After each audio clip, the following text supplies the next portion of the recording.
اللہ اللہ اللہ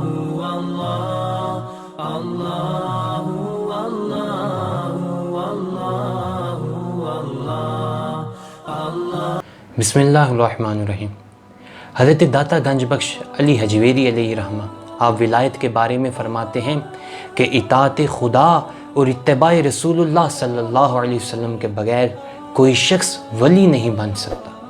اکثر اوقات کنٹروورسی پائی جاتی ہے کہ طریقت یہ الگ ہے، شریعت الگ ہے۔ داتا صاحب علیہ رحمہ فرماتے ہیں طریقت اور شریعت یہ دونوں الگ نہیں ہیں۔ آپ علیہ رحمہ نے فرمایا کہ ولی وہ ہے کہ جس کے ایک ہاتھ میں قرآن ہو اور دوسرے ہاتھ میں سنت رسول صلی اللہ علیہ وسلم ہو، یعنی کہ وہ قرآن کے بتائے ہوئے رستوں پر عمل کرتا ہو اور حضور علیہ الصلوۃ والسلام کی سنتوں کو عملی جامہ پہنائے ہو، تو وہ شخص ولی ہے۔ حضرت داتا صاحب فرماتے ہیں جب تک بندہ دنیا میں نفس اور خواہشات نفس کے چنگل سے نہیں نکلتا اسے معرفت سے سرفراز نہیں کیا جاتا۔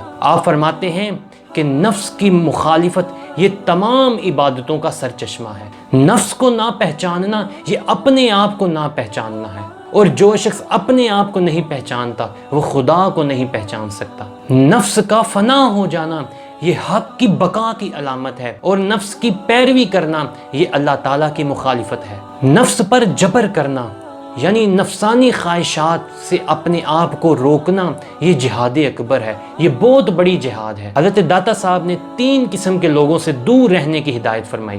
غافل علماء سے کہ جنہوں نے دنیا کو اپنا قبلہ بنا لیا ہو، ریاکار فقراء سے کہ جو صرف نفسانی خواہشات کے لیے لوگوں سے عزت اور مرتبے کی تمنا رکھتے ہوں، اور جاہل صوفی سے کہ جس نے نہ تو کسی مرشد کی صحبت میں رہ کر تربیت پائی اور نہ ہی کسی استاد سے ادب سیکھا ہو۔ آگے آپ علیہ رحمہ فرماتے ہیں کہ ریاست، مملکت، ملک کا بگاڑ یہ 3 قسم کے لوگوں سے ہوتا ہے۔ 3 قسم کے لوگوں کی وجہ سے یہ مملکت کا بگاڑ ہوتا ہے۔ وہ 3 قسم کے لوگ کون سے ہیں؟